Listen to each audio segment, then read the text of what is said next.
Happy late night, everybody. It's Steve with Real Progressives. Tonight, very subdued, very easy, very um, simple live stream.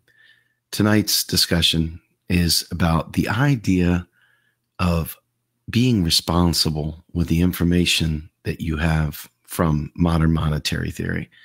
And it's very important as we present this, as we each take this knowledge out there to activists, to regular voters, to the media, the opportunities we get to go in front of people.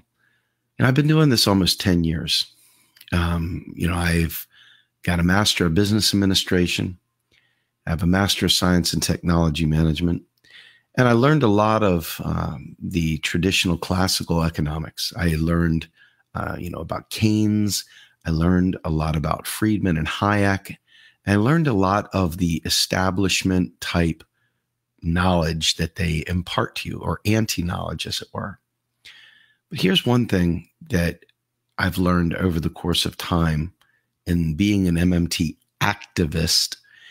Even though I go out there and I will explain to you about modern monetary theory, I realize beyond the shadow of a doubt, in no way, shape, or form am I the expert. I always point back to the people that do the work, the people that have been in the trenches doing the founding work, because I don't ever want to be guilty of misleading people. It's one thing to be able to tell you, hey, here are these 5 facts. Here are the truth about these 5 things. Here's what I understand. Here's what I've been taught. But the minute that I put myself out there as an expert on this subject, and I don't, by the way, but if I were to presume to be sensei, okay, if I were to presume to put myself in a position where people think that I am the expert, you'll immediately be able to see through that veneer once you go 1 or 2 questions deeper past where I know what's going on. And I've been doing this a long time. And I've always said, hey, I'm not the Christ, I'm the Baptist. I'm John the Baptist. Those guys over there, they've been doing this for 30 years. Okay. I've been looking into it for 9. And during that 9 years, there was that weeping and gnashing and pulling of teeth and all the other stuff that goes on when you don't know what's going on, before the light bulb moment, before you get what MMT is all about. I would literally sit there and had to be walked through this like a small child in the forest. Now, I had a background, a college background in learning not MMT, but basic macro and microeconomics. So, I'm a project manager, program manager by trade now. And I have experts that are on my teams. I'll have developers. I'll have business analysts. I'll have the actual customer or the client, the sponsor, if you will, that tells me what they need for their system that we're building. So I'll go before our executives and I will provide a status report. I will provide an explanation of the progress of the project we're working on. But the experts are my developers. The experts are my business owner. I'm not the expert. I'm there to explain where we are in the process of this project. Now, I know all the different connecting points. That makes me the hub, but it doesn't make me the expert. And it definitely doesn't put me in a position to be the expert. I am there to be the face of that project, or I am there to be a representative explaining the work, not my work, because I'm not developing anything. I'm not collecting requirements. I'm not the one that's going to use the system. I'm the guy who is getting these guys and gals to do their work. And they're the experts. I'm just there trying to keep it on time, on budget, and, with quality that the customer wants. So when you're teaching a subject, you need to be an expert of that subject. That means that you need to be able to go past the first and second layers of questions. That means when people throw you a loop, you know that they have taken you outside of your knowledge area.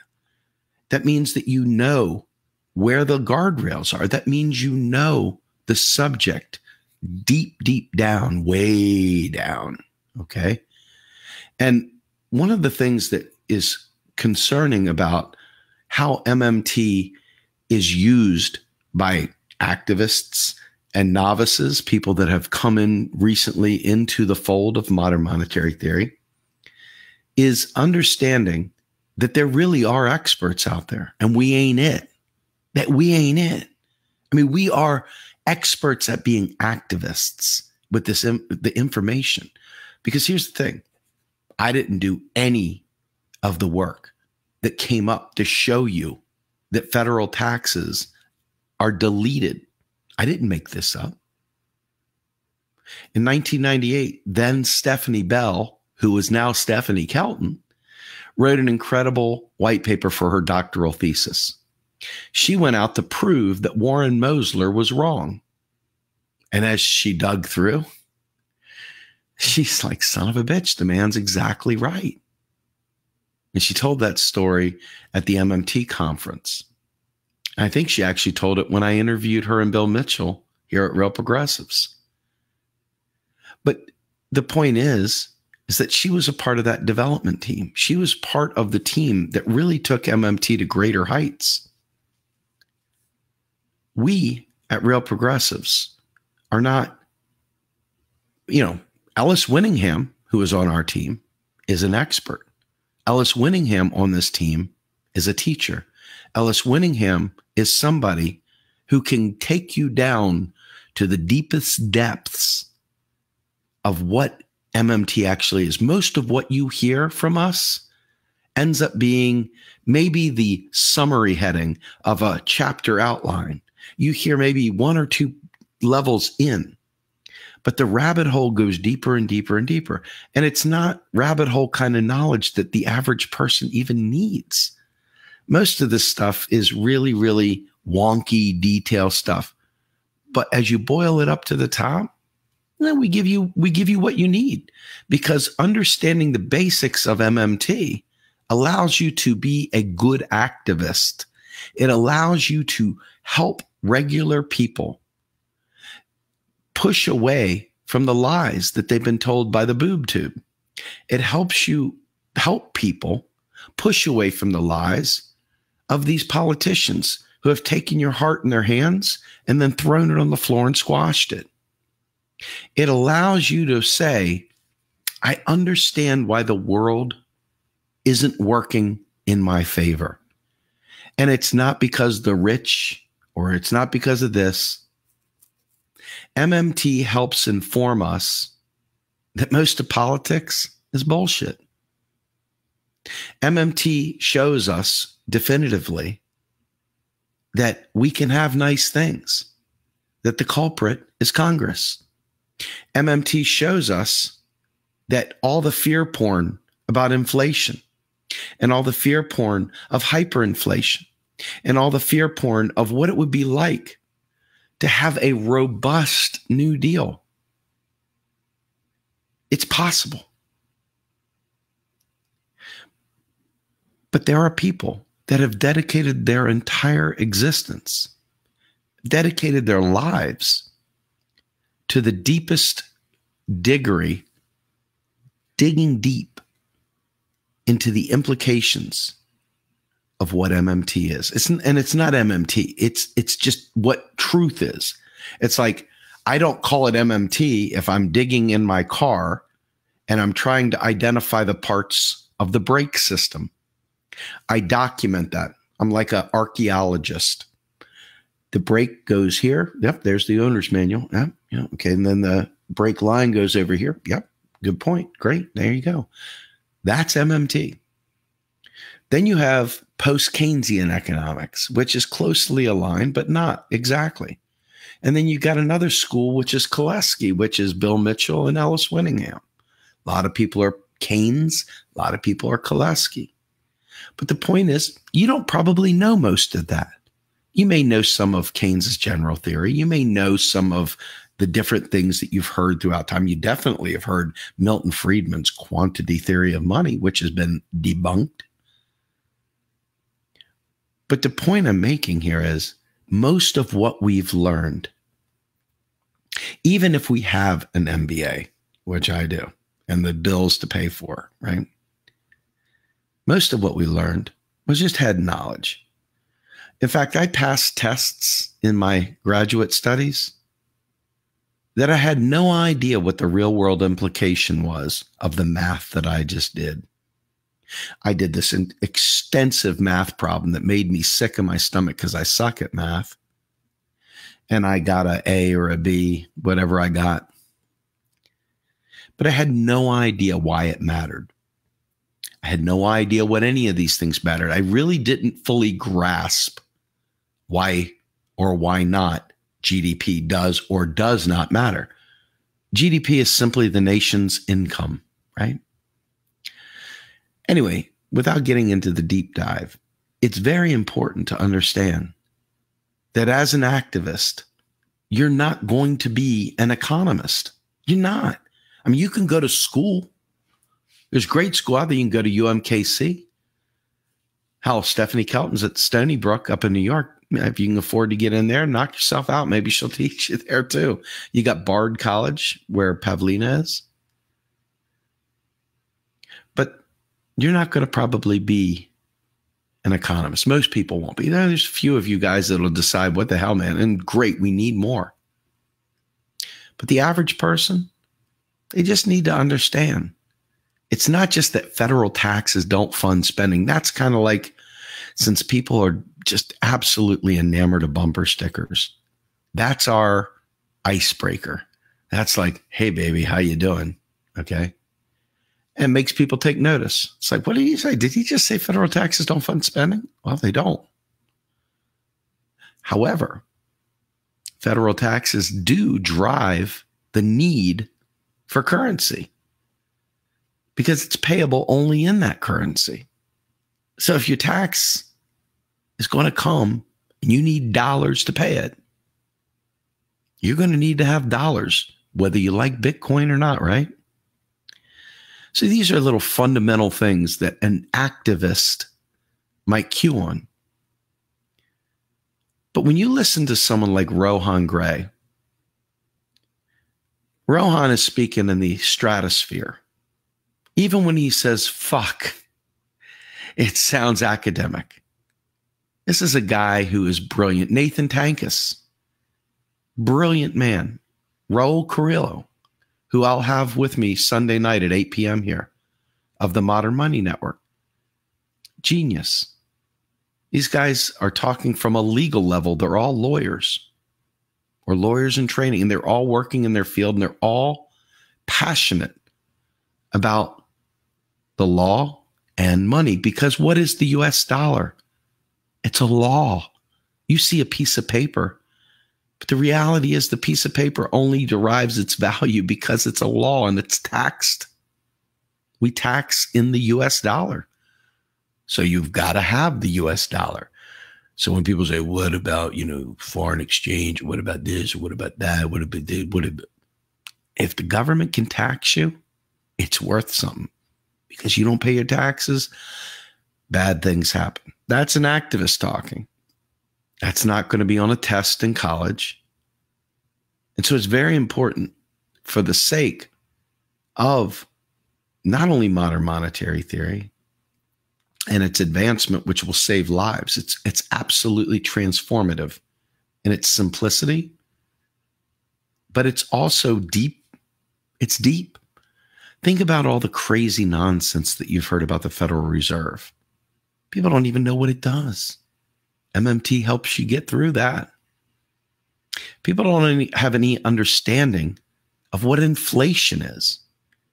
I mean, you got people thinking that the price rise in like pumpkins is somehow or another inflation. But that's not it at all.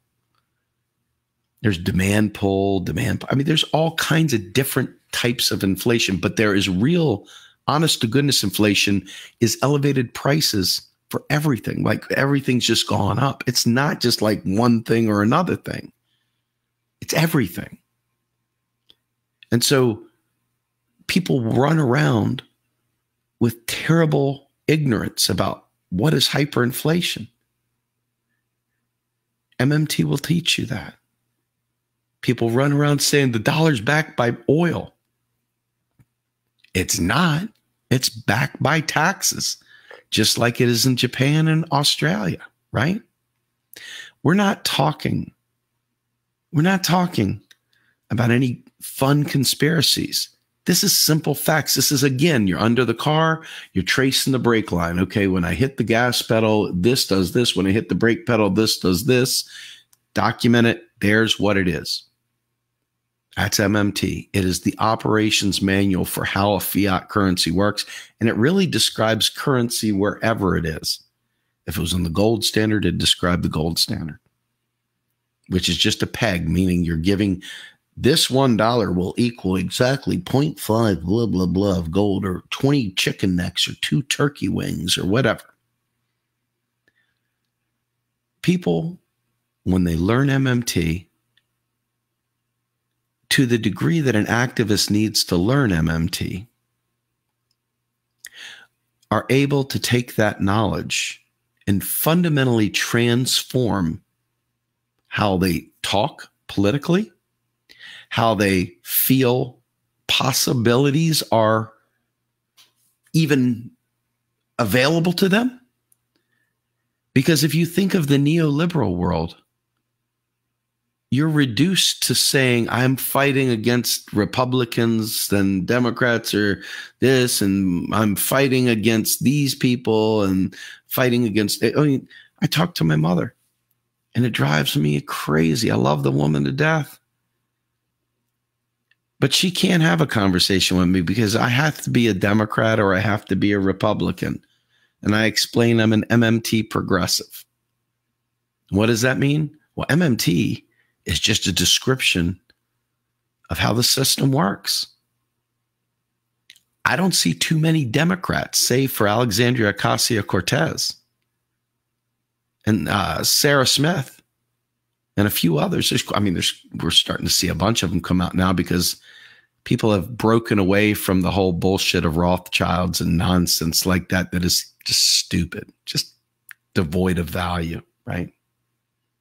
A lot of rich people like to rule the world. Well, guess what?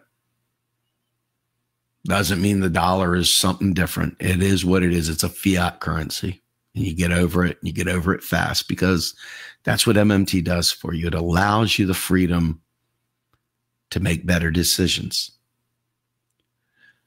So the political battles that my mom wants to pull me into, well, God, Nancy Pelosi, I'm like, she ain't my homie. What are you talking about, Mom?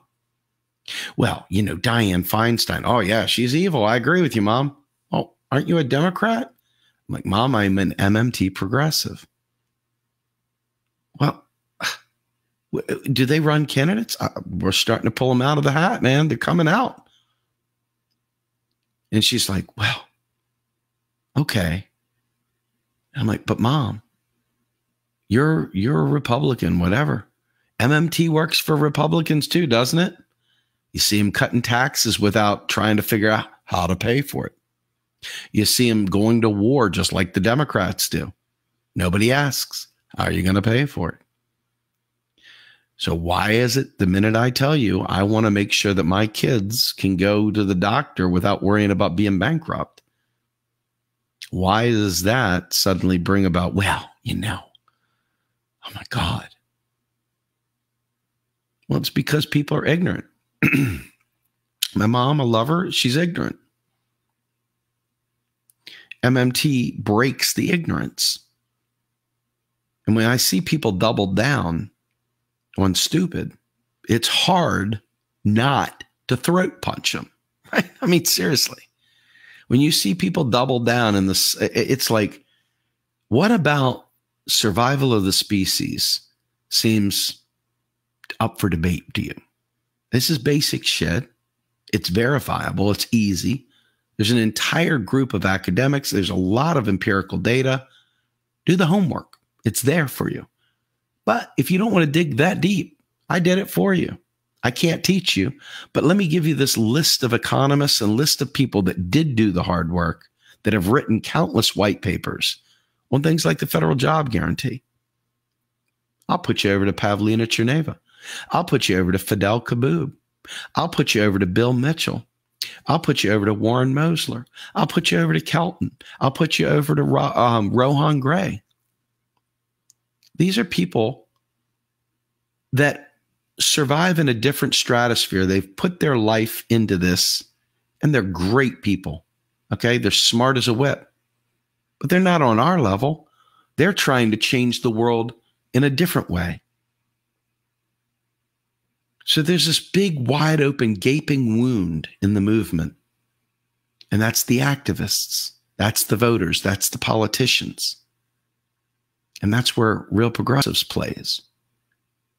We don't presume to be teachers, though we are tied very closely with teachers. There's no ego here. I didn't create MMT. I haven't provided you any insights